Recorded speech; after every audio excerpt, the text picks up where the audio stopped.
ნუმეროლოგიური პროგნოზით 16 თებერვლიდან 22 თებერვლის ჩათვლით. 16 თებერვალი.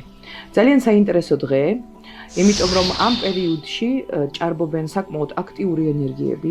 დღე არის ცოტა ემოციური, ძალიან ბევრი ადამიანი იქნება საკმაოდ ემოციურად განწყობილი და ამიტომ პირველი გაფრთხილება გაუფრთხილდით თქვენს ურთიერთობებს. 17 თებერვალი. ძალიან მაგარი დღე იმ ხალხისთვის, ვინც აპირებს დღის გატარებას თავის საყვარელ ადამიანთან ერთად. შეხვედრები საყვარელ ადამიანთან, გასეირნება, დროის გატარება, სიყვარულის ახსნა. ეს დღე არის ახსავსე სასიყვარულო ენერგიებით. რომ ამ დღის განმავლობაში ძალიან დიდი შანსი აქვს იმ ხალხს, ვინც წყვილის გარეშე არის, შეხვდეს თავის მეორე ნახევარს. 18 თებერვალი. ძალიან კარგი დღე იმ ხალხისთვის, ვინც კონკრეტულად არც სფეროშია. ამ დღის განმავლობაში გექნებათ ინტუიცია, მოგდით ახალი იდეები,